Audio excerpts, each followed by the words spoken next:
समन्ता चक्रवालेषु अत्रा गच्छन्तु देवता सद्धम्मं मुनिराजस्स सुनन्तु सग्गमोक्खदं धम्मश्रवण कालो अयं भदन्ता धम्मश्रवण कालो अयं भदन्ता ධම්මස්සවන කාලෝ අයං භදන්තා නමෝ තස්ස භගවතු අරහතෝ සම්මා සම්බුද්දස්ස නමෝ තස්ස භගවතු අරහතෝ සම්මා සම්බුද්දස්ස නමෝ තස්ස භගවතු අරහතෝ සම්මා සම්බුද්දස්ස පංචමානි භික්ඛවේ ඉන්ද්‍රියානි කතමානි පංච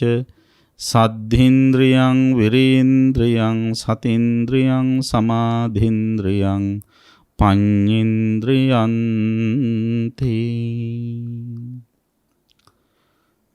ශ්‍රද්ධාවන්ත කාරුණික පින්වත්නි, දැන් හැම දිනම සූදානම් වන්නේ ධර්ම ශ්‍රවණය කරන්න. ප්‍රඥා රූපවාහිනී නාලිකාව ඔස්සේ පටිගත කොට විසුරුවා හරිනු ලබන මේ උතුම් ධර්ම දේශනාව අද පවත්වන්නේ අපගේ අනුශාසකත්වයෙන් ක්‍රියාත්මක වන අලව්ව පනාදණ්ඩ පැනසිහ සෙනසුන ජාත්‍යන්තර භාවනා මධ්‍යස්ථානයේ සිට අද මේ උතුම් ධර්ම දේශනාව සඳහා සිය සදැහැති දායකත්වය ලබා දී කටයුතු කරන්නේ කොළඹ පහ පදිංචි වෛද්‍ය චන්ද්‍රා සරුක්කාලි මහත්මනිය සහ එතුමියගේ දියණිය මිලාන්ති සරුක්කාලි මහත්මනිය එකතු වෙලා වැදගත් අරමුණු කිහිපයක් පෙරදරි කරගෙනයි පින්කම සිද්ධ කරන්නේ.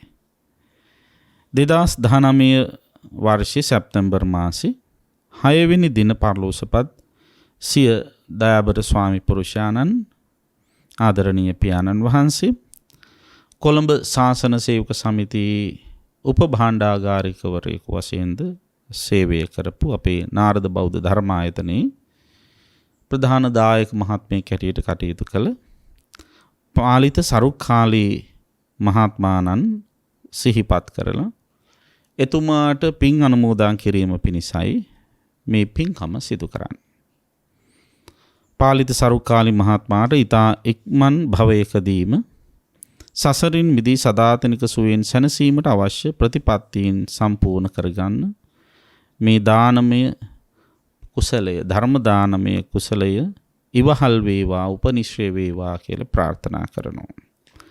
ඒ වගේම පරලෝසපත් දෙපාර්ශ්වයේම දෙමාපියන් ඇතුළු සියලු ඥාතිහිත මිත්‍රාදීන්ට උතුම් නිවනින් සැනසෙල්ල උදා කර ගැනීමේ භාග්‍ය උදා වේවා කියලා ප්‍රාර්ථනා කරනවා. දේශකයාණන් වහන්සේට නිදුක් නිරෝගී සුව දිගාසිරි සම්පත් ප්‍රාර්ථනා කරනවා. ඒ වගේම අපගේ දයාබර මෑණියන් වහන්සේ සාමා ගජනායක මාතාවට පින් අනුමෝදන් කරනවා. හැම දිනාටම ධර්මාවබෝධය සලසාගෙන උතුම් නිවනින් සැනසෙල්ල උදා කර ගැනීම භාග්‍ය ලැබේවා කියලා ප්‍රාර්ථනා කරනවා.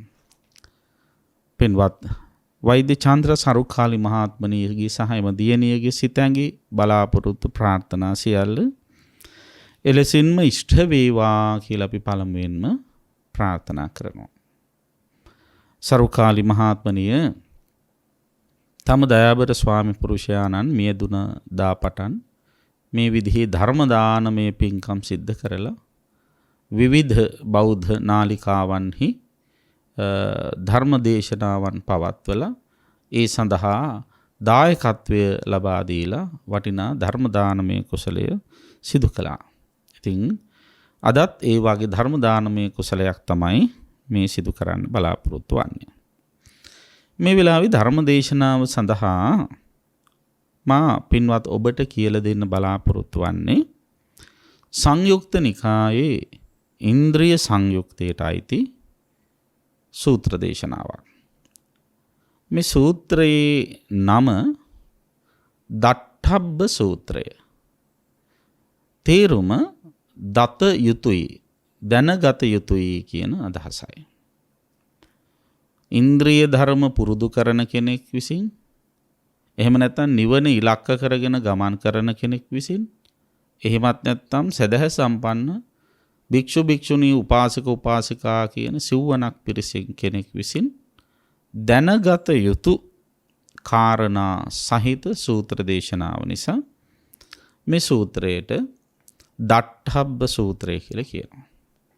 එහෙනම් නිවන් මඟ සොයා යන, නිවන සොයා යන කෙනෙක් විදිහට ඔබත් දැනගත යුතු කාරණා ටිකක් තියෙනවා. ඒ කාරණා ගැන ඔබ දන්නවද? දන්නේ නැත්නම් මෙන්න සූත්‍රය, දට්ඨබ්බ සූත්‍රය. ඒකෙන් ඉගැන්වෙන කාරණා ඔබ හරියට තේරුම් ගත්තොත් ඔබට මේ නිවන් මඟ සොයා ගැනීම පහසු වෙයි.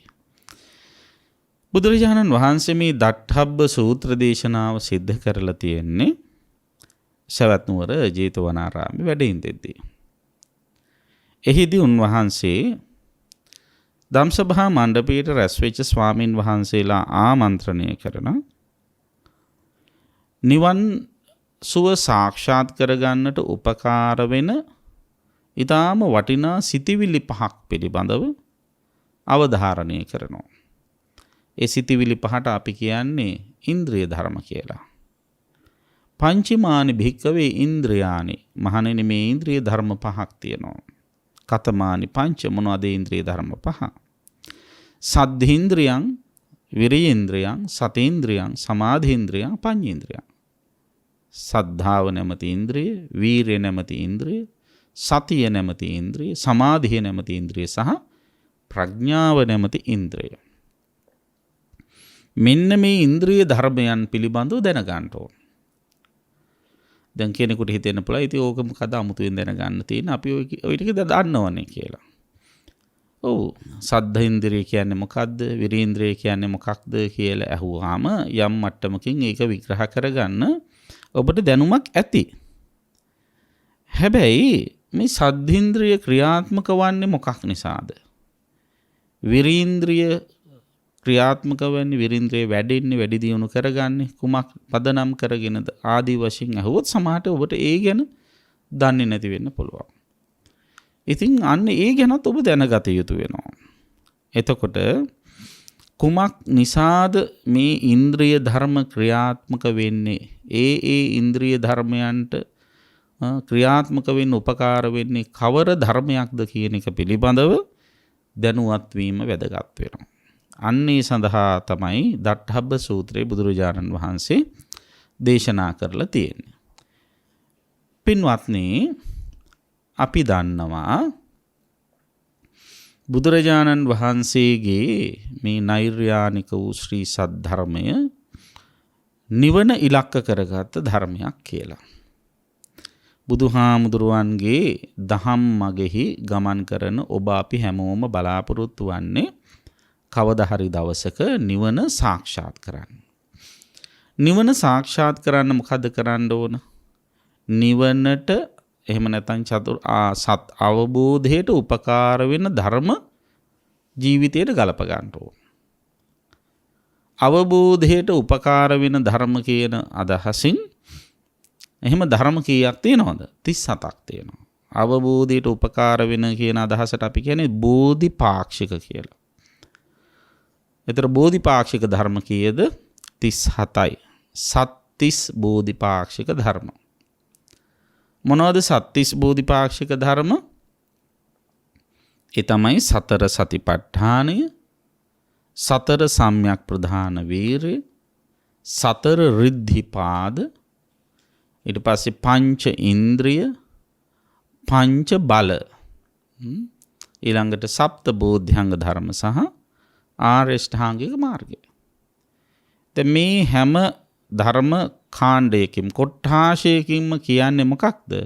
නිවනට මගයි.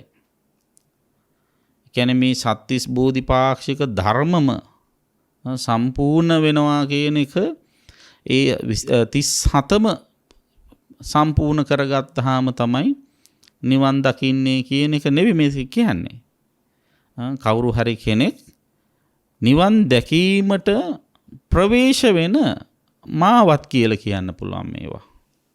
කෙනෙකුට නිවනට ප්‍රවේශ වෙන්න පුළුවන් පංච ඉන්ද්‍රිය ධර්මයන් ඔස්සේ. තව කෙනෙකුට නිවනට ප්‍රවේශ වෙන්න පුළුවන් සතර සතිපට්ඨානය ඔස්සේ. තව කෙනෙකුට නිවනට ප්‍රවේශ වෙන්න පුළුවන් සතර සම්‍යක් ප්‍රධාන වීර්ය ඔස්සේ. තව කෙනෙකුට නිවනට ප්‍රවේශ වෙන්න පුළුවන් ආර්ය ශ්‍රාංගික මාර්ගය ඔස්සේ. පිටකොටුවට යන්නේ කොහොමද කියලා අහුවොත් කෙනෙකුට පිටකොටුවට හයි ලෙවල් පාර දිගෙත් යන්න පුළුවන්. තව කෙනෙකුට ගාලු පාර දිගේ යන්නත් පුළුවන්. තව කෙනෙකුට නුවර පාර දිගේ යන්නත් පුළුවන්. මීගමු පාර දිගේ යන්නත් පුළුවන්. ඒ විදිහට. හැබැයි මොන පාරෙන් ආවත් අන්තිමේදී පිටකොටුවට ප්‍රවේශ වෙනවා. එතකොට පිටකොටුවට ප්‍රවේශ වුණාම එහි තියෙන අත්දැකීම් ඔක්කොම ලබා ගන්න පුළුවන්. අන්න ඒ වාගේ නිවනට සතර සතිපට්ඨානෙ වඩලා, සතර සම්‍යක් ප්‍රධාන වීර්යය වඩලා, සතර රිද්ධිපාද වඩලා, සප්ත බෝධ්‍යංග ධර්ම වඩලා, ආර්ය අෂ්ටාංගික මාර්ගය වඩලා, පංච ඉන්ද්‍රිය ධර්ම වඩලා, පංච බල ධර්ම වඩලා නිවනට ප්‍රවේශ වෙන්න පුළුවන්. එහෙම ප්‍රවේශ වෙච්ච කෙනාට අර කියන බෝධිපාක්ෂික ධර්ම පිළිබඳව අවබෝධයක්, වැටහීමක්, ඒ දැනුමක් තියෙනවා. අන්න ඒක තමයි අපි තේරුම් ගන්න. එක මාධ්‍යයකින්, එක කැටගරියකින් අපි නිවන කරා ගමන් කරලා ඉවර වෙලා ඊට පස්සේ අර කියන සියලුම කාරණාවන් පිළිබඳව දැනුවත් භාවය ඇති කර ගන්නවා. අවබෝධය ලබා ගන්නවා. එතකොට අන්න ඒ වගේ බෝධිපාක්ෂික ධර්ම 37ක් තියෙනවා. ඒ ධර්ම 37 අපි මේ විදිහට වර්ග කරන කොටස. එතකොට සතර සතිපට්ඨානය කියන්නේ එකක්. ඊළඟට සතර සම්‍යක් ප්‍රධාන වීර්ය කියන්නේ එකක්. ඊට පස්සේ සතර රිද්ධිපාද කියන්නේ එකක්. පංච ඉන්ද්‍රිය කියන්නේ එකක්. පංච බල කියන්නේ එකක්. ඊට පස්සේ සප්ත බෝධ්‍යංග ධර්ම කියන්නේ එකක්. ආර්ය ශ්‍රාංගික මාර්ගය කියන්නේ එකක්. එතකොට කාණ්ඩ කීයක් තියෙනවද? 7ක් තියෙනවා. මෙන්න මේ කාණ්ඩ 7 හරියට පාරවල් 7ක් වගේ. ඒ පාරවල් 7න්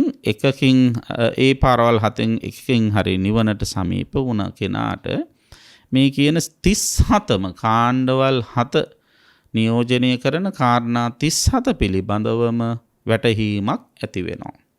ඉතින් එහෙම වැටහීම ඇති වෙච්ච එක්කෙනා නිවන ස්පර්ශ කරනවා, බෝධිය සාක්ෂාත් කරගත්ත කෙනෙක් බවට පත් වෙනවා. එතකොට කවුරු හරි කෙනෙක් ඉන්ද්‍රිය ධර්ම දියුණු කිරීම තුළ විමුක්තිය සලසගන්නේ කොහොමද? ඉන්ද්‍රිය ධර්ම දියුණු කිරීම සිද්ධ වෙන්න පාදක වෙන්නේ මොන වගේද කියන එක අපි තේරුම් ගන්න ඕන. ඉන්ද්‍රිය ධර්ම ඉබේ දියුණු වෙනේවද? එහෙම නැත්නම් ඒ ඉන්ද්‍රිය ධර්ම දියුණු වීමට මූලාශ්‍ර වෙන තවත් කාරණා තියෙනවද? එතකොට සමහර වෙලාවට ඔබට වැටහෙන්න පුළුවන් මේක තේරුම් ඉස්සරහට විස්තර කරනකොට. දැන් ඉන්ද්‍රිය ධර්ම කියලා කියන්නේ බෝධිපාක්ෂික ධර්ම වල එක කැටගරි එකක්. එක කොටසක්.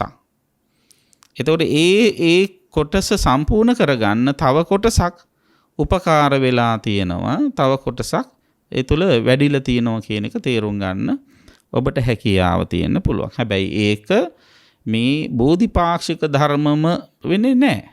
බෝධිපාක්ෂික ධර්ම අතරේ නියෝජනයක් වෙන්නත් පුළුවන්.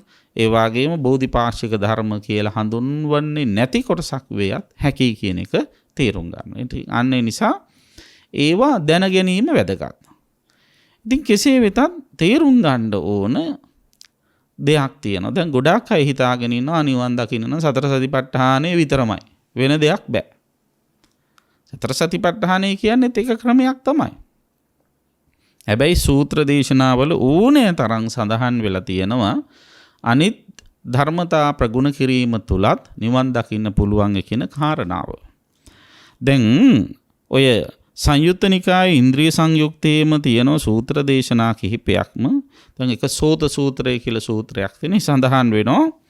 කවුරු හරි කෙනෙක් පංච ඉන්ද්‍රිය ධර්මයන්ගේ ආස්වාදයයි ආදීනවයයි නිස්සරණයයි තතු ලෙසින් දකිනවනම් අන්න එයා සෝවන් වෙනවා කියලා. පංච ඉන්ද්‍රිය ධර්මයන්ගේ ආස්වාදය ආදීනවේ නිස්සරණය යතහා භූතං පජානාති කියලා සඳහන් කරන්නේ. එතකොට අන්නේ යතහා භූතය දකිනවනම් තතු ලෙසින් දකිනවනම් එයා සෝවන් ඵලයටපත් වෙනවා. ඉමේසං පංචන්නං ඉන්ද්‍රියාණං අස්සද්දංච ආදීනවංච නිස්සරණංච යතහා භූතං පජානාති. ඒකෙන් අදහස් කරන්නේ මොකද? ඉන්ද්‍රිය ධර්ම වඩලා සෝවන් වෙන්න පුළුවන් කියන එක. ඊට පස්සේ ආපහු සඳහන් වෙනවා තවත් සූත්‍ර දේශනාවකදී යතහා භූතං විදිත්වා අනුපාදා විමුක්තෝ හෝති අයං උච්චති භික්ඛවේ අරහං khීනාසවෝ. අන්න කවුරු හරි කෙනෙක් මේ කියන ඉන්ද්‍රිය ධර්මයන්ගේම පංච ඉන්ද්‍රිය ධර්මයන්ම ආස්වාදයේ ආදීනවේ නිස්සරණයේ විදිහට තතු ලෙසින් දැනගෙන ඊට පස්සේ මොකද කරන්නේ? අනුපාදා විමුක්තෝ හෝති. අනුපාද දිශේෂ නිර්වාණ ධාතුවට සමීප වෙනවා කෙනා. අන්න එහෙම කෙනාට තමයි අරහං khීනාසවෝ කියන්නේ. රහත් වෙන්නත් පුළුවන්. ඒ කියන්නේ මොකක් කරලාද? පංචේන්ද්‍රිය ධර්මයන් සම්පූර්ණ කරලා. ඊට පස්සේ තවත් තැනකදී බුදුරජාණන් වහන්සේ බොහොම අවධාරණාත්මක ප්‍රකාශනයක් කරනවා. ඔබ අපි සලකා බලා හැසිරිය යුතු විශේෂයෙන්ම අවධානය යොමු කළ යුතු බොහොම ප්‍රබල ප්‍රකාශනයක් කියනවා. මේ ඉන්ද්‍රිය ධර්මයන්ගේ තතු ඇති ලෙසින් නොදන්නා කෙනා, ඒ කියන්නේ යථා භූතය හරියට තේරුම් ගත්තේ නැති කෙනා ශ්‍රමණේක් වේවා බ්‍රාහ්මණේක් වේවා, එයා ශ්‍රමණේක් කියන්න බ්‍රාහ්මණේක් කියන්න සුදුසු නෑ කියලාත් කියනවා. බලන්න කොච්චර බරපතල ප්‍රකාශයක්ද කියලා. එතකොට මේ සද්ධින්ද්‍රිය, විරීන්ද්‍රිය, සතීන්ද්‍රිය, සමාධීන්ද්‍රිය, පඤ්ඤේන්ද්‍රිය කියන මේ ඉන්ද්‍රිය ධර්මයන් පිළිබඳව යථා භූත ඥාන දර්ශනයක් නැත්තම් නේද? යථා ඒ තතු පරිදි දන්නේ නැත්තම් අන්න එයා ශ්‍රමණ බ්‍රාහ්මණ කියන නමට ගැළපෙන්නේ නැහැ කියන එක අවධාරණය කරලා තියෙනවා. ඒ විතරක් නෙවෙයි, තවත් සූත්‍රයකදී බොහොම ලස්සනට මේ සූත්‍ර ගණනාවක කාරණා මම මේ සම්පින්ඩනය කරලා ඔබට කියන්නේ තේරුම් ගැනීම පහසුවට මේ ඉන්ද්‍රිය ධර්ම වඩන එක මොනතරම් වැදගත්ද, ඒ තුලින් ඔබට නිවන් සුව සාක්ෂාත් කරගන්න පුළුවන්ද කියන කාරණේ විග්‍රහ කරලා එහිදී සම්පූර්ණ කරනවා දේශනාවක් තියෙනවා. මේ ඉන්ද්‍රිය ධර්ම කවුරු හරි කෙනෙක් සම්පූර්ණ වශයෙන් හොඳට පරිපූර්ණ වශයෙන් පිරුවනම් එයාට රහත් වෙන්න පුළුවන්. ඊට වැඩිය මෘදු වශයෙන් අඩුවෙන් පිරුවනම් එයාට අනාගාමී වෙන්න පුළුවන්. අනාගාමී තත්වයටත් මෘදු වශයෙන් සම්පූර්ණ කරා නම් පිරුවනම් සකදාගාමී වෙන්න පුළුවන්. ඊට පස්සේ සකදාගාමී තත්වයටත් අඩුවෙන් සම්පූර්ණ කරා නම් මෘදු වශයෙන් පිරුවනම් සෝවන් වෙන්න පුළුවන්. සෝවන් තත්වයටත් අඩුවෙන් මේ කියන ඉන්ද්‍රිය ධර්ම පිරුවනම් එයාට පඤ්ඤා ධම්මානුසාරී තත්වයටපත් වෙන්න පුළුවන්. ධම්මානුසාරී තත්වයටත් අඩුවෙන් පිරුවනම් ඒ කියන්නේ සද්ධානුසාරී වෙන්න පුළුවන්. දැන් මේ ශාසනයේ මේ ආර්ය ශ්‍රාවක භාවයට පැමිණෙන්න පුළුවන්කම ලැබෙනවා කියන එක නෙමෙයි කියන්නේ. අපි දන්නවා ආර්ය ශ්‍රාවක භාවය ලබා ගැනීමේදී මූලිකවම මාර්ගඵල අවබෝධයේ පටන් ගන්නෙ සෝවන් ඵලයෙන්නේ. සෝවන්, සකදාගාමි, අනාගාමි, අරහත් කියලා. දැන් සෝවන් ඵලයටපත් නොවට සෝවන් මාර්ගයේ ඉන්න දෙන්නෙක් ගැන සඳහන් වෙනවා සද්ධානුසාරී, ධම්මානුසාරී කියලා.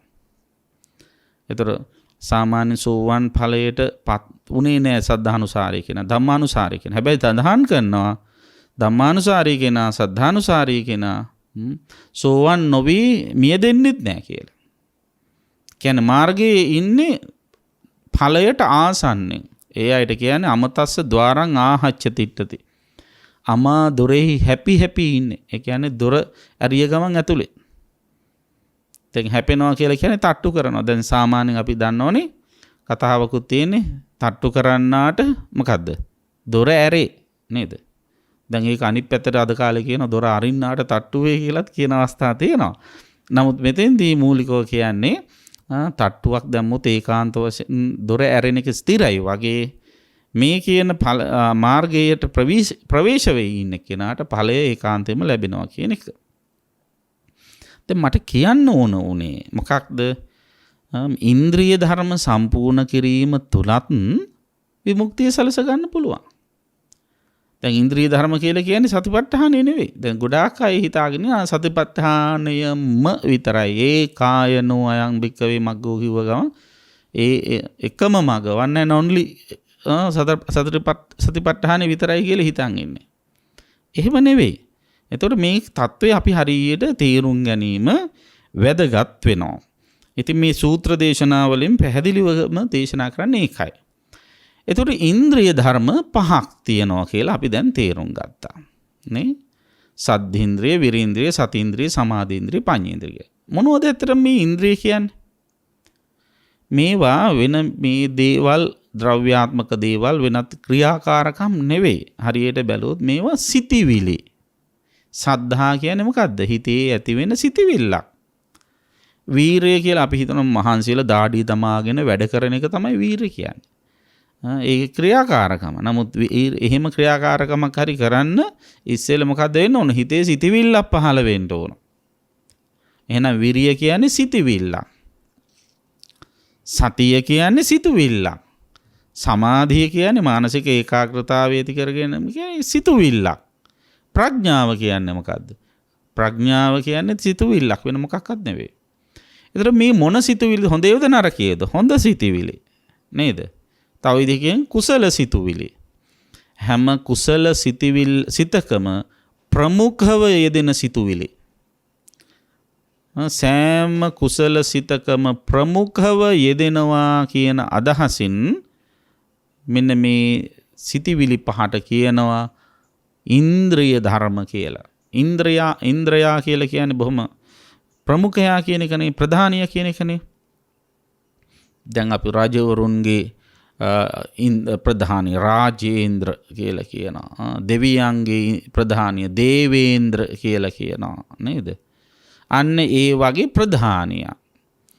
එතකොට කුසල සිතුවිලි වල ප්‍රමුඛව කුසල සිත්වල ප්‍රමුඛව යෙදෙන සිතිවිලි පහක් නිසා මේ සිතිවිලි පහට ඉන්ද්‍රිය ධර්ම කියන නම භාවිතා කරනවා. එතකොට දැන් මොනවද මේවයි දැනගන්න තියෙන්නේ? දැන් අපි සාමාන්‍යයෙන් දැනගන්න පුළුවන් ශ්‍රද්ධාව කියලා කියන්නේ තුනුරුවන් කෙරෙහි ඇති කරගන්න ලබන විශ්වාසය. ඊට පස්සේ වීරය කියලා කියන්නේ උත්සාහවත් වීම, වීරය. සතිය කියන්නේ සිහියෙන් කටයුතු කිරීම. සමාධිය කියන්නේ මානසික ඒකාග්‍රතාවය. ප්‍රඥාව කියන්නේ නුවණින් විමසා බලා කටයුතු කිරීම කියලා. දල වශයෙන් එහෙම හිතමුකෝ. ඉතින් මොනවද ඔය අමුතුවෙන් දැනගන්න තියෙන්නේ කියලා කෙනෙකුට හිතෙන්න පුළුවන්නේ.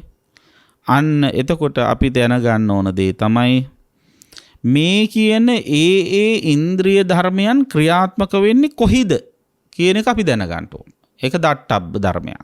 දැනගත යුතු එකක්. එතකොට ඉන්ද්‍රිය ධර්මයක් ක්‍රියාත්මක වෙනව කුමක් පදනම් කරගෙනද? මොකක් නිසාද ක්‍රියාත්මක වෙන්නේ කියන එක අපි තේරුම් ගන්නවා. දැන් උදාහරණයකට ගත්තොත් සද්ධින්ද්‍රිය ක්‍රියාත්මක වෙනවා. සද්ධින්ද්‍රිය ක්‍රියාත්මක වෙන්නේ කොහේද? මොන වගේ වපසරියකද? මොන වගේ පරිසරයකද? මොන වගේ පසුබිමකද සද්ධින්ද්‍රිය ක්‍රියාත්මක වෙන්නේ කියලා බලන්න ඕන. බුදුරජාණන් වහන්සේ පින්වත්නි මේ සූත්‍ර දේශනාවදී මතක් කරනවා චතුසු සෝතාපට්ටි අංගේසු එත්ත සද්ධින්ද්‍රියං දට්ඨබ්බං. අන්න සද්ධින්ද්‍රිය ක්‍රියාත්මක වෙන්නේ කොතැනද? චතුසු සෝතාපට්ටි අංගේසු. සෝතාපට්ටි අංග 4 ඇතුළේ තමයි මේ සද්ධින්ද්‍රිය ක්‍රියාත්මක වෙන්නේ. මොකද සෝතාපට්ටි අංග 4 කියලා කියන්නේ මෙතන? සෝතාපට්ටි අංග 4 මේවයි. මොනවාද? බුද්ධේ අවිච්ඡප්පසාදේන සමන්නාගතෝ හෝති. ධම්මේ අවිච්ඡප්පසාදේන සමන්නාගතෝ හෝති. සංඝේ අවිච්ඡප්පසාදේන සමන්නාගතෝ හෝති. අරියකන්තේහි සීලේහි සමන්නාගතෝ හෝති. ඔන්න 4. එතකොට බුද්ධේ අවිච්ඡප්පසාදේන සමන්නාගතෝ හෝති. මොකක්ද ඒකේ අදහස? බුදුරජාණන් වහන්සේ කෙරෙහි අවිච්ඡ කියන වචනේ තේරුම මොකද්ද? දැන කියන එකයි. දැන ප්‍රසාදයෙන් යුක්ත වෙනවා. අවිච්ඡප්පසාදේන සමන්නාගතෝ හෝති. දැන පැහැදීමෙන් යුක්ත වෙනවා. මොකද්ද දැනගන්නේ? බුදුරජාණන් වහන්සේ කෙරෙහි දැන පැහැදීමෙන් යුක්ත වෙනවා. මොකද්ද බුදුරජාණන් වහන්සේ කෙරෙහි දැනගන්නේ? බුදු ගුණ, වෙන දෙයක් නෙවෙයි. නේද? එතකොට බුදු ගුණ දැනගන්න මොකද්ද වෙන්නේ? අන්න ශ්‍රද්ධාව වැඩි වෙනවා. අනේ බුදුරජාණන් වහන්සේ මේ වාගේ උත්තමයෙක් නේද? රහසින්වත් පව කළපු නැති කෙනෙක් නේද? සියලු කෙලෙසුන් සිඳලූ කෙනෙක් නේද? ඔය ආදී වශයෙන් හිතනකොට අනේ උන්වහන්සේ දෙවි මිනිසුන්ගේ ගෞරවයට මොන තරම්නම් ලක් වුණාද? අනේ මොන තරම් සුදුස්සෙද්ද අරහං කියන්නේ හින්දා නේද? ඔය ආදී වශයෙන් ඇති වෙනකොට අර ගුණය දැනගන්න අර අරහං ගුණයට බුදුහාමුදුරෝ සාකල්යෙන්ම සුදුසුයි කියන ඒ විශ්වාසය, ඒ පිළිගැනීම අපේ හිතේ નિરાයාසයෙන් ඇති වෙනවා. නේද? දැන් ඕනම කෙනෙක් ගැන එහෙමනේ, ඕන කෙනෙක්ගේ ගුණයක් දැනගන්න තරමට අනේ මේ මනුස්සයට වැඳලා මදි. ඔහොම කියනෝනේ සමහර. ඇයි ඒ? එච්චරටම එයා ගුණවන්තයි කියලා හිතනවා. මෙයාට සලකලා මදි. මෙයාට මේ විදිහට මෙහෙම හොඳ කියලා මදි. ඔය ආදී වශයෙන් ඒ ගෞරවනීය හැඟීමක් ඇති වෙනවා. අන්න බුදුරජාණන් වහන්සේ කෙරෙහි කරුණු දැන පැහැදෙනවා. ඒතර ධම්මේ අවිච්ඡප්පසාදේන සමන්නා. ධර්මයේ දැනගන්න, මේ ධර්මයේ ස්වාඛාදාදී ගුණ වැටහෙනකොට දැන් බලන්න ඔබේ ජීවිතයට ඇති වෙලා තියෙන, උද්ගත වෙලා තියෙන ප්‍රශ්නයක්, ගැටලුවක් සඳහා ධර්මයෙන් හොඳම විසඳුමක් ලැබෙනකොට ඔබේ හිතට දැනෙන සුවය මෙතරම්ය කියලා කියන්න බැරි තරම්නේ. ඔබ හොයන, ඔබ මුහුණ දීපු ගැටලුවකට ධර්මානුකූල විසඳුමක් ලැබිලා ඒ ප්‍රශ්නේ විසඳගත්තාට පස්සේ ඔබට ධර්මයේ කෙරෙහි කොච්චර පැහැදීමක් ඇති වෙනවද? විශ්වාසයක් ඇති වෙනවද? ගෞරවයක් ඇති වෙනවද? එහෙම කෙනා කවදාවත් ධර්මයට පිටුපාන්නේ නැහැ. ධර්මයෙන් ඉවත් වෙන්නේ නැහැ. මොකද ඉතින් එහෙම ඉවත් වෙනවා නම් ඉවත් වෙන්නේම ඒ ධර්මයේහි සුවය අත්විඳේ නැති කෙනෙක්. එහෙම ධර්මයේ සුවය විඳින්නේ නැත්තේ ඇයි? ඒවටත් ඉතින් පින තියෙන්න ඕන. හැමෝටම මේ සුවය භුක්ති විඳින්න බෑ. දැන් බුදුරජාණන් වහන්සේ ළඟම හිටපු අය බලන්න ඉතින් දේවදත්තත් එක පන්සලේ හිටියනේ. කොසල් රජුරුවත් නිතර පන්සලට ආව ගිය එක්කෙනෙක්නේ. නමුත් ඒ අයට මේ ධර්මයේ සුවය ප්‍රත්‍යක්ෂ කරගන්න අමාරුන. කොසල් රජුරු නම් తాවකාලික හරි සුවයක් ලැබුවා. බණ අහන වෙලාවට හරි. නමුත් අපි තේරුම් ගන්න ඕන දේ තමයි මූලිකව ඒ බුදු ගුණ, දහම් ගුණ, සංඝ ගුණ වටහා ගන්නකොට ඒ අයට ඇති වෙනවා මහ විශාල පැහැදීමක්, ගෞරවයක්. අන්න ඒකට තමයි ශ්‍රද්ධාව කියන්නේ. එතකොට ඊළඟ කාරණාව තමයි අරියකන්තේ සීලෙහි සමන්නාගතෝ. හොඳට සිල් ආරක්ෂා කරනවා. එයා සිල් රකින්නේ කාටවත් බය නෙවෙයි. එයා සිල් රකින්නේ ඒ සීලය ආරක්ෂා කිරීම තුළ ලැබෙන අධ්‍යාත්මික සුවය හොඳින් ප්‍රත්‍යක්ෂ කරගත්ත නිසා. එතකොට එහෙම සිල් රකින්න යාට ඒ සුවය දැනෙනකොට එයා ඒ සීලය කෙරෙහි මහා පැහැදීමක් ඇති කරගන්නවා. දැන් අද කාලේ අපි සිල් රකින්නේ මේ නීති රීති රෙගුලාසි කියන මානසිකත්වයෙන් එන්නේ.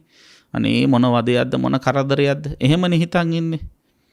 අර සුභද්‍ර භික්ෂුවත් කල්පනා කළේ එහෙමනේ, බුදුරජාණන් වහන්සේ ඉන්නකම්, මේ වයසක මහල්ලා ඉන්නකම්ම අපිට මේව කරන්න එපා කිව්වා. ওই විදිහටනේ කරේ. දැන් නම් ඒ කරදර මොකක්වත් නැහැ. යන්තම් ඉතින් පිරිනිවන් පෑව මැරුණනේ. දැන් නිදහස් කියලා එහෙමනේ කිව්වේ. සුමුත්තාමයන් තේන මහා සමනේන කියලා. ඒ මහා ශ්‍රමණයාගෙන් අපි මිදුණා. ඉන්නකම් අපිට නීති දදා හිටියා. එහෙම ඒ සිල්පද පනවපු එකට හිතුවේ එහෙමනේ නේද?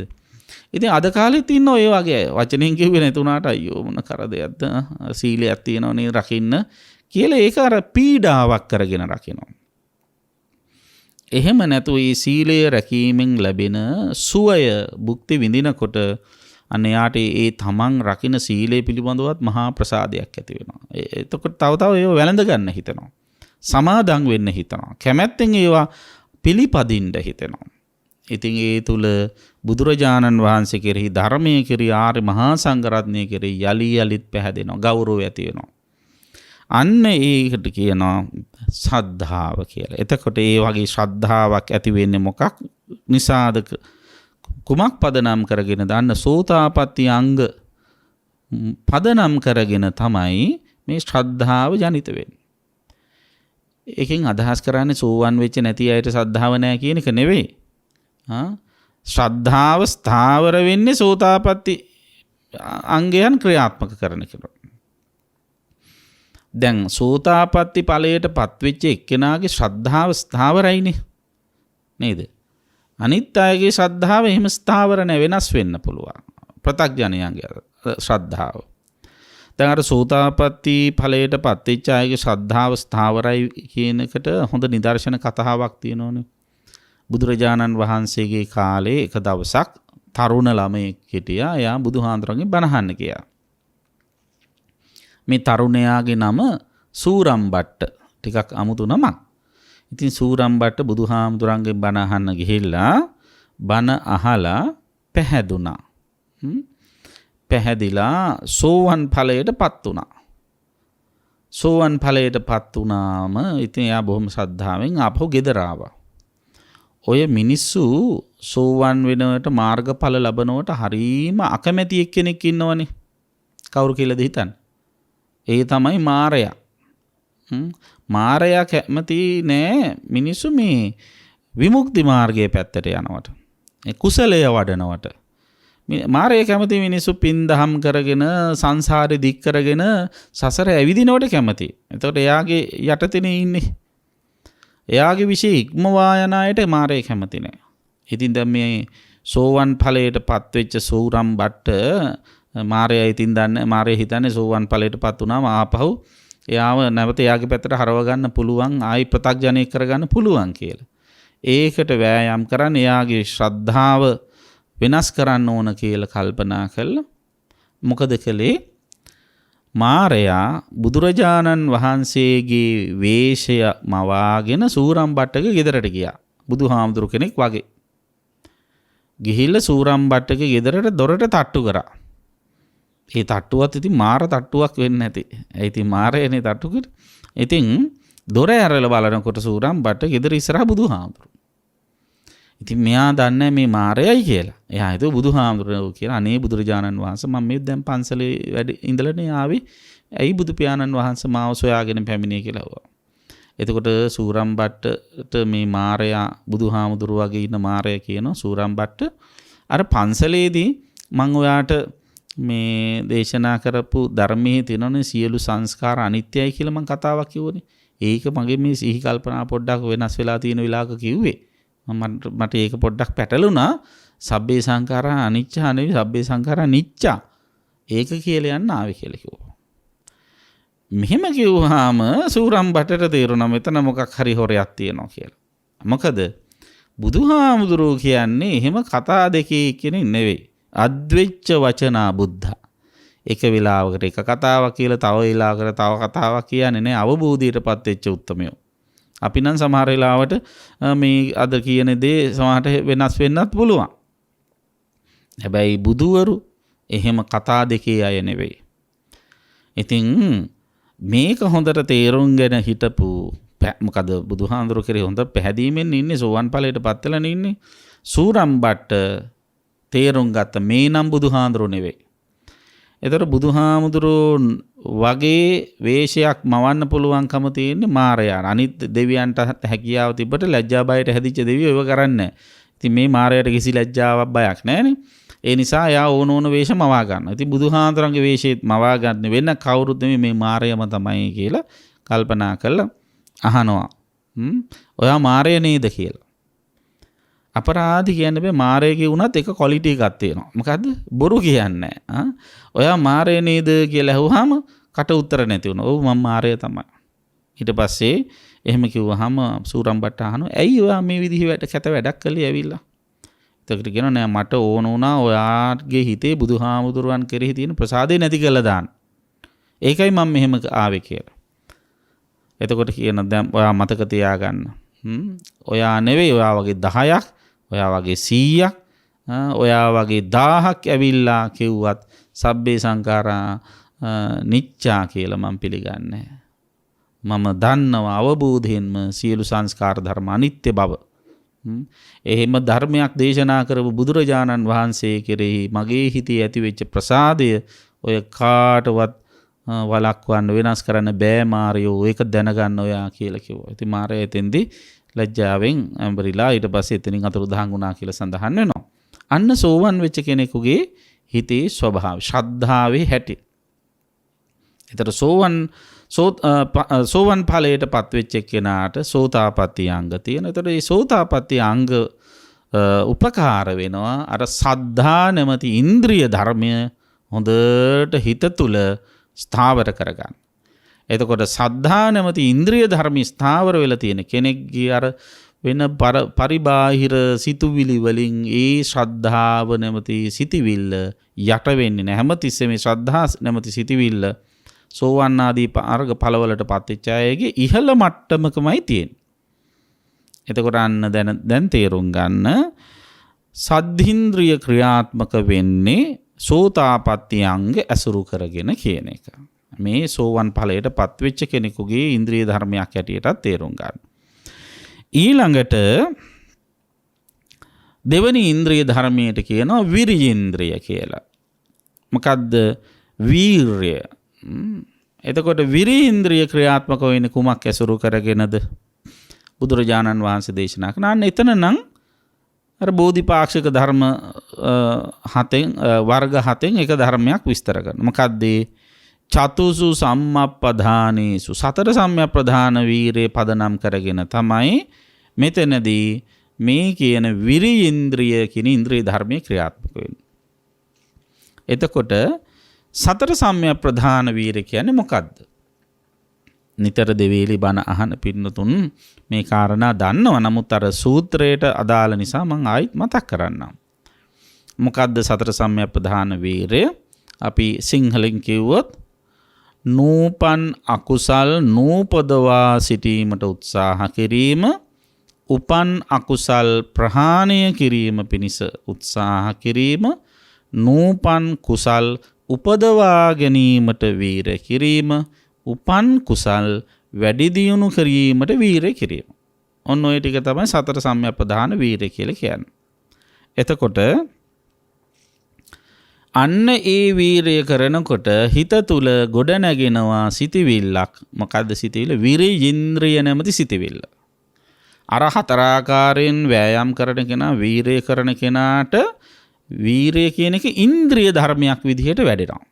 ඉන්ද්‍රිය ධර්මයක් කියලා කියන්නේ ප්‍රබල සිටිවිල්ලක් විදිහට. ඒතර එහෙම ප්‍රබල සිත අර කියන ක්‍රියාකාරකම් හතරෙන් බලගෙන වෙච්ච සිටිවිල්ලක්. එතකොට ඒ සිටිවිල්ල හරි ප්‍රබලයි වෙනස් වෙන්නේ නැහැ. ඉන්ද්‍රිය ධර්ම ශ්‍රද්ධාව වෙනස් වෙන්නේ නැහැ වගේ ඒ අර මාර්ගඵල අවබෝධයට ප්‍රවේශ වෙච්ච කෙනාගේ වීරය වෙනස් වෙන්නේත් නැහැ. දැන් උදාහරණයකට ගත්තොත් සෝවන් ඵලයට පත් වෙච්ච කෙනෙක්ට තියෙනවනේ සතර සම්‍යප්ප්‍රධාන වීරයක්. එයා දැන් සෝවන් ඵලයට පත් වෙච්ච කෙනා සක්කාය දිට්ඨි විචිකිච්ඡා සීලබ්බත පරාමාස කියන සංයෝජන ධර්ම ටික ප්‍රහාණය කරලා තියෙනවා. එතකොට නූපන් අකුසල් විදිහට ගත්තොත් දැන් එයාගේ හිතේ කාමරාග, පටිඝ, රූපරාග, අරූපරාග, මාන උද්දච්ච අවිජ්ජා කියන ඉතිරි සංයෝජන ධර්ම තියෙනවනේ. අන්න ඒවා තාම යට ගැහිලා තියෙන ඉපදෙන නැහැ, වර්ධනය වෙලා නැහැ. ඒව ඉපදෙන්න දෙන්නේ නැහැ. නූපන් අකුසල් නූපදව ගන්න එයා වීරය කරනවා. ඊට පස්සේ උපන් අකුසල් තියෙනවා නම් හිතේ ක්‍රියාත්මක වෙන කාමරාගයක්, පටිඝයක් තියෙනවා නම් එයා වීරය කරනවා. මොකටද? ඒව ප්‍රහාණය කරගන්න. එතකොට ඒ කියන උපන් අකුසල් ප්‍රහාණය කරන්න වීරය කරනවා වගේ නූපන් කුසල් උපදව ගන්න. ඒ කියන්නේ කොහොම හරි කරලා අර කාමරාග පටිඝ දෙක නැති කරගන්න, විරාගය ඇති කරගන්න, මෛත්‍රිය වැඩි කරගන්න එයා වෑයම් කරනවා. එතකොට යම් මට්ටමකටද එයා කුසලය වඩලා තියෙනවා නම් ඒ කුසලය පිරිහෙන්නට නොදී මට්ටමින් දියුණු කරගන්න, තව වැඩි දියුණු කරගන්න වීරය කරන වෑයම් කරන එක තමයි උපන් කුසල් වැඩි දියුණු කරගන්න වෑයම් කරනවා කියන්නේ. මෙන්න මේ විදිහේ වෑයමක් කරනකොට උත්සාහයක් කරනකොට කැපවීමක් කරනකොට එයාගේ හිත තුළ මෙන්න මේ ඉන්ද්‍රිය විරිය කියන සිතිවිල්ල ඉන්ද්‍රිය ධර්මයක් විදිහට වැඩෙනවා. එතකොට එයා අත නොහරින වීරියකින් ඉන්නේ. ඒ කියන්නේ තාම උපදව ගත්තේ නැති සකදාගාමි ඵලයට සමීප වෙන්න, තාම උපදව ගත්තේ නැති අනාගාමි ඵලයට සමීප වෙන්න, තාම උපදව ගත්තේ නැති අරහත් ඵලයට සමීප වෙන්න එයාට තියෙන්නේ අත නොහරින වීරියක්. දැන් ඉතින් ඇති යෝග කියලා කටයුතු කරන්නේ නැතුව එයාන වීර්යවන්තව හොඳට වැඩි හිත ප්‍රගුණ කරන්න වෑයම් කරනවා. එතකොට මේ කියන විරිය ඉන්ද්‍රිය පෝෂණය වෙන්නේ අර සතර සම්‍යක් ප්‍රධාන වීරියෙන් කියන එක අපි තේරුම් ගන්න ඕන. ඒතර චතුසු සම්මප්පදානේසු එත්ත විරීන්ද්‍රයන් දට්ඨබ්බං කියලා කියන තේරුම් ගන්න දැනගන්න. මොකද්ද විරීන්ද්‍රිය ක්‍රියාත්මක වන්නේ සතර සම්‍යක් ප්‍රධාන වීරිය හරහායි කියලා. දැන් අපි දන්නවා සද්ධින්ද්‍රිය ක්‍රියාත්මක වෙන්නේ සෝතාපට්ටි අංග 4 හරහා. එතකොට විරීන්ද්‍රිය ක්‍රියාත්මක වෙන්නේ සතර සම්‍යක් ප්‍රධාන වීරිය හරහා. ඊළඟට සතීන්ද්‍රිය. සතීන්ද්‍රිය කියන්නේ සිහිය පවත්වා ගැනීමනේ. එතකොට සතීන්ද්‍රිය ක්‍රියාත්මක වන්නේ කොතට? අන්න එතෙන්ටත් එනවා අර බෝධිපාක්ෂික ධර්ම කොට්ටාශයන්ගෙන් එකක්. මොකද්ද ඒ? චතුසු සතිපට්ඨානේසු එත්ත සතීන්ද්‍රියං දට්ඨබ්බං. සතීන්ද්‍රිය තේරුම් ගන්න සතර සතිපට්ඨානෙ මුල් කරගෙන. මොනවාද? කායානුපස්සනා, වේදනානුපස්සනා, චිත්තානුපස්සනා, ධම්මානුපස්සනා කියන අනුපස්සනා 4 හොඳට පුරුදු කරන කෙනාට තමයි සතීන්ද්‍රිය දියුණු වෙන්නේ. සිහිය හොඳට පුරුදු වෙන්නේ. එතකොට යාට ඒක ඉන්ද්‍රිය ධර්මයක් බවට පත් වෙනවා කියන්නේ හැම වෙලාවකම මේ සතිය හිත තුළ මුල්ව ක්‍රියාත්මක කරන්න යා වෑයම් කරන උත්සාහවත් වෙනවා. සියලු කායික ක්‍රියාකාරකම් සම්බන්ධයෙන්, ඒ වගේම වේදනාවල් සම්බන්ධයෙන්, ඒ වගේම සිත සම්බන්ධයෙන්, සිතුවිලි සම්බන්ධයෙන් හැමතිස්සෙම එයා සිහිය පිහිටුවාගෙන කටයුතු කරන්න වෑයම් කරනවා. අන්න ඒ සතිය කියන සිතිවිල්ල බොහොම ඉන්ද්‍රත්වයෙන් හිතේ ක්‍රියාත්මක වෙනවා, ප්‍රමුඛව ක්‍රියාත්මක වෙනවා. එතකොට ඒ හිම ක්‍රියාත්මක වන්නට පසුබිම සකසලා දෙන්නේ මොකද්ද? සතර සතිපට්ඨානය.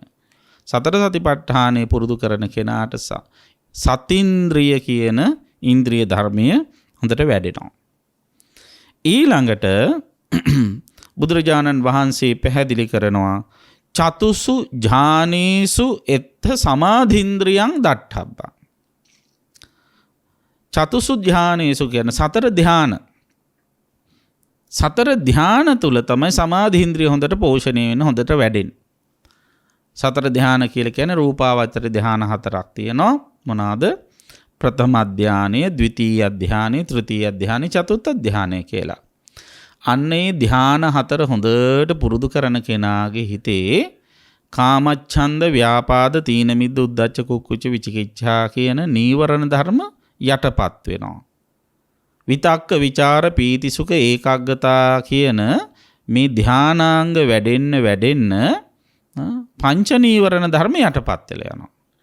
පංච නීවරණ ධර්ම යටපත් වෙන්න සිත විසිරීලා යන ගතිය, සිත අරමුණු පස්සේ දුවන ගතිය අඩු වෙනවා. එතකොට සිත අරමුණු පස්සේ දුවන එක නැවතිච්ච ගමන්ම හිත ධ්‍යානගත වෙනවා. ඒ කියන්නේ ධ්‍යානගත වුණා කියන්නේ හිත එක්තැන් වුණා කියන එක, සමාධිය ඇති වුණා කියන එක. එතකොට හිත එක කුසල අරමුණකම පිහිටවනවා. අන්න කුසල අරමුණෙහි පිහිටවපු සිත හරීම ශක්තිමත් හිතක්, සමාධිමත් වූ හිත. ඒතර කුසල අරමුණෙහි පිහිටවනවා කියන්නේ මොකද්ද? අන්න මේ සමාධි ඉන්ද්‍රිය දියුණු වෙනවා කියන එක. එතකොට සමාධිය කියලා කියන්නේ සිතවිල්ලක් නම් වෙන සිතවිලි අකුසල සිතිවිලි ගන්න නැතුව අර මානසික ඒකාග්‍රතාවයේ ඇති වෙන කුසල සිතිවිල්ලම හිත තුළ වැඩෙනවා. ඒක හරිය ප්‍රබල සිතිවිල්ලක්. ඒ සිතිවිල්ලට පුළුවන් අකුසලයන් විනාශ කරන්න. ධ්‍යාන කියලා කියන්නේ සමාධිය කියන්නේ එක නම් සමාධිය ධ්‍යාන 4 ධ්‍යානම සමාධිය වඩන්න උපකාර වෙනවා කියන එකෙන් අදහස් වෙන්නේ මොකද්ද? ධානයට තියෙනවා මහ විශාල හැකියාවක් අකුසල් දවන්න. අකුසල් තුනී කරන්න. සමාධියෙන් වෙන්නේ ඒකනේ. අකුසල් සිත් ඇති වෙලා තියෙන කම්ම හිත විසිරීලා යනවා. ඉතින් මේ විසිරීලා යන හිත එක්තෙන් කර ගමම්ම මහ ශක්තියක් එනවා. දැන් සූර්ය තාපයේ විසිරීලා ගියාම සමහර වෙලාවට ඒකේ ලොකු බලයක් නැති වෙන්න පුළුවන්. මේ නිකන් ආවුවට පුළුන් කැලක් දාලා තිබ්බට පිච්චෙන්නේ නැහනේ. හැබැයි කවුරු හරි කෙනෙක් මේ පුළුන් කැල උඩට ඇස් කණ්ණාඩි ලෙන්ස් එකක් වගේ අරගෙන ඉවර වෙලා අල්ලගෙන ඉන්නකෝ බලන්න චුට්ටි වෙලාව. එතකොට මොකද වෙන්නේ? අර ලෙන්ස් එකකින් කරන්නේ අර විසිරීලා යන සූර්ය තාපේ එකතු කරලා ගන්නවා. එකතු කරලා එක තැනකින් අර ලෙන්ස් එකෙන් ලක්ෂගත කරාම අන්න ඒ එකතු වෙන සූර්ය තාපේ අර පුළුන් කැල උඩට ඇල්ලුවාම පුළුන් කැලත් පිච්චිලා යන තරම් ශක්තියක් එනවා. හිතත් ඒ වගේ තමයි. හිත අරමුණු පස්සේ විසිරීලා යන්න හිත දුර්වල වෙනවා. නේද? දැන් බලන්න කොලයක් උඩ වතුර බින්දුවක් දැම්මහම ඒ වතුර බින්දුව විසිරීලා යන්නේ නැතුව එතනම තියෙනවා නම් බොහොම ඉක්මනට කොලේ පෙඟිලා යනවා. කවුරු හරි කෙනෙක් මේ වතුර බින්දුව වැටිච්ච ගමන්ම ඒ වතුර බින්දුව පිහ දාලා දැම්ම නම් එහෙම නැත්තම් එහාට මෙහාට දිය කරලා දැම්ම නම් වෙන්නේ මොකද වෙන්නේ? අර වතුරේ තියෙන අර එකතුව එක තැන රැඳී තියෙන ගතිය නැති වී යාම තුනී වී යාම තුල අර ශක්තිය අඩු වෙලා යනවා. හිතත් ඒ වගේ. හිත එක්තෙන් වෙන තරමට ශක්තිය වැඩි, විසිරීලා යන තරමට ශක්තිය දුර්වල. එතකොට පංච නීවරණ ධර්මයන්ගෙන් හිත විසිරුවා හරින එකයි වෙන්නේ. සතර ධාන වලින් වෙන්නේ හිත එක්තෙන් කරන එක. අන්න එක්තෙන් කිරීමේ ප්‍රතිඵලය තමයි සමාධීන්ද්‍රිය වැඩෙන එක. එතකොට සමාධීන්ද්‍රිය වැඩෙන්න සතර ධාන උපකාර වෙනවා කියන එක අපි තේරුම් ගන්න ඕන. ඊළඟට පින්වත්නි බුදුරජාණන් වහන්සේ දේශනා කරනවා පඤ්චේන්ද්‍රය පිළිබඳව. චතුසු අරිය සත්‍යේසු එත්ත පඤ්චේන්ද්‍රයන් දට්ඨබ්බං. ප්‍රඥා ඉන්ද්‍රිය වැඩෙන්නේ ආර්ය සත්‍ය හතර හොඳින් තේරුම් ගත්ත තරමට. දුක්ඛ සත්‍ය, සමුදය සත්‍ය, නිරෝධ සත්‍ය, මාර්ග සත්‍ය කියන මේ චතුරාර්ය සත්‍ය ධර්මය වටහා ගන්න කෙනාට එයාගේ හිතේ ප්‍රඥාව නැමැති ඉන්ද්‍රිය ධර්මය හොඳට ක්‍රියාත්මක වෙනවා. ඒතර දුක්ඛ සත්‍ය වටහා ගන්න එක්කෙනා තේරුම් ගන්නවා මේ ලෝකයේ තියෙන හේතුන් නිසා හටගත්ත සියලු සංස්කාර ධර්ම වලට ආවේනික ලක්ෂණ තුනක් තියෙනවා කියලා. මොනවාද ඒ සංස්කාර ධර්ම වලට ආවේනික ලක්ෂණ තුන? අනිත්‍යයි, දුකයි, අනාත්තයි. මෙන්න මේ ත්‍රිලක්ෂණය හොඳට තේරුම් ගන්නවා. ඒතර ත්‍රිලක්ෂණය තේරුම් ගැනීමම තමයි ප්‍රඥාව කියන්නේ. දැන් ඔය ප්‍රඥාව විස්තර කරන ගොඩාක් තැන්වලදී සඳහන් කරලා තියෙන්නේ මේ සියලු ධර්මයන්ගේ සමුදය වය දකින්න එක, උදය වය දකින්න එක කියන එක. උදය වය කියලා කියන්නේ මොකද්ද? ඇතිවීමයි නැතිවීමයි දකින්නවා කියන එක. ඒතර ඇතිවීම නැතිවීම කියන එක වචනකින් කිව්වොත් මොකක්ද? අනිත්‍ය. එතකොට ප්‍රඥාව කියන්නේ ඔන්න අනිත්‍ය දකින්න එක. ඒතර අනිත්‍ය දකින්න එකම ප්‍රඥාව. අනිත්‍ය ප්‍රඥාව නැති එක්කෙනා මොකද හිතන්නේ? අනිත්‍ය විදිහට දකින්නේ, ඒ නිට්ටය විදිහට දකින්නේ. හේතුන් නිසා හටගත්ත සියලු සංස්කාර නිට්ටයයි, සුඛයි, ආත්මයි, සුබයි කියලා තමයි ප්‍රඥාව නැති එක්කෙනා දකින්නේ. ප්‍රඥාව තියෙන එක්කෙනා දකින්න හේතුන් නිසා හටගත්ත යම් සංස්කාරයක් වේනම් ඒ සියලු සංස්කාර අනිත්‍යයි, දුකයි, අනාත්තයි, අසුබයි කියලා තේරුම් ගන්න. අන්න එහෙම තේරුම් ගන්න කෙනා සියලු සංස්කාර ධර්මයන්හි අවබෝධයෙන් කලකිරෙනවා. අවබෝධයෙන් කලකිරිලා අවබෝධයෙන් සියලු සංස්කාර ධර්ම අතහරිනවා. එතකොට අන්න ඒ අවබෝධයෙන් අතහරිනකොට පහළ වෙන සිතුවිල්ල තමයි, ඒ අතහැරීමට උපකාර වෙන සිතුවිල්ල තමයි පඤ්චේන්ද්‍රිය කියලා කියන්නේ. එතකොට මේ අවබෝධය මොකද්ද? වෙන අවබෝධයක් නෙවෙයි, චතුරාර්ය සත්‍ය පිළිබඳව ඇති කරගනු ලබන අවබෝධයයි.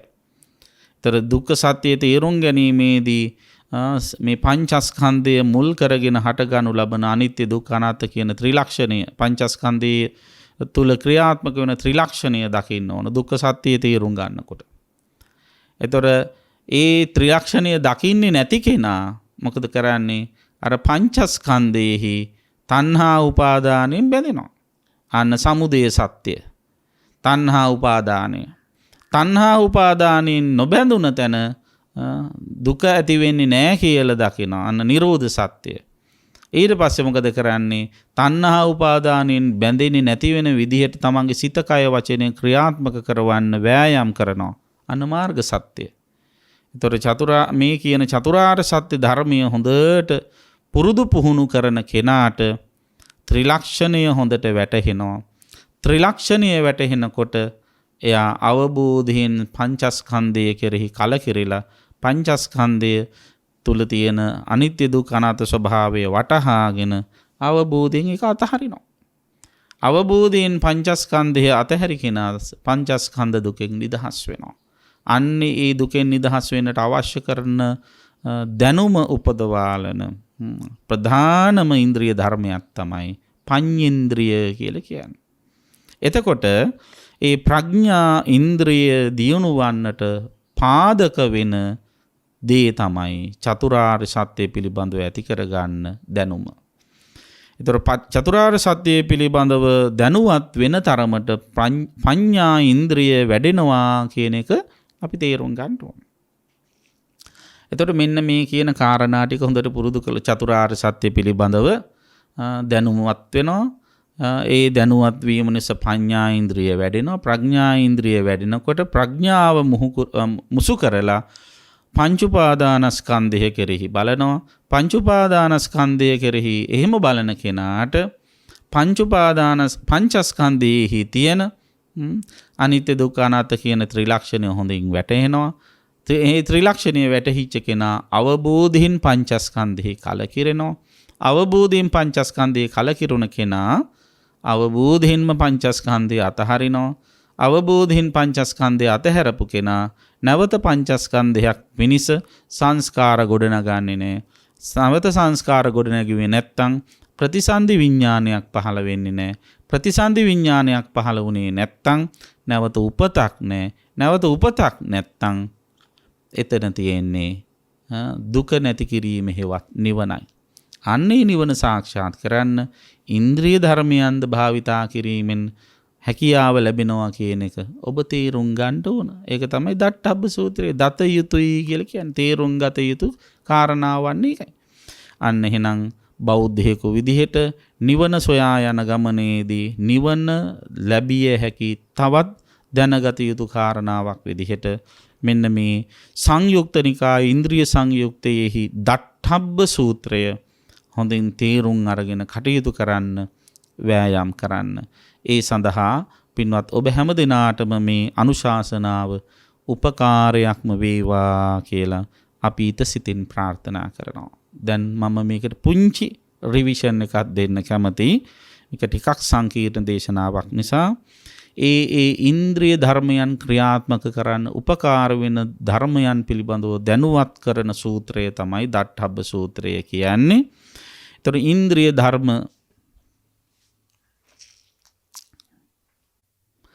එතකොට ඉන්ද්‍රිය ධර්ම පහක් තියෙනවා. සද්ධින්ද්‍රිය, විරීන්ද්‍රිය, සතීන්ද්‍රිය, සමාධීන්ද්‍රිය, පඤ්චේන්ද්‍රිය කියලා. ඉන්ද්‍ර කියන්නේ ප්‍රමුඛයා කියන එකයි. කුසල සිතේ ප්‍රමුඛව යෙදෙන සිතිවිලි පහක් නිසා මේ සිතිවිලි පහට ඉන්ද්‍රිය ධර්ම කියන නම භාවිතා කරනවා. එතකොට මේ කියන ඉන්ද්‍රිය ධර්මයන් තවත් කාරණාවන්ගේ උපකාරයෙන් තමයි ක්‍රියාත්මක වෙන්නේ. සද්ධින්ද්‍රිය ක්‍රියාත්මක වීම සඳහා උපකාර වන්නේ සෝතාපට්ටි අංග 4 කියලා අපි තේරුම් ගත්තා. ඒ වගේම විරීන්ද්‍රිය ක්‍රියාත්මක වීමට සතර සම්‍යක් ප්‍රධාන වීරිය උපකාර වෙන බව අපි තේරුම් ගත්තා.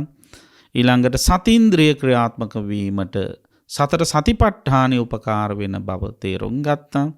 සමාධීන්ද්‍රිය ක්‍රියාත්මක කිරීමට ධ්‍යාන 4 උපකාර වෙන බව අපි තේරුම් ගත්තා.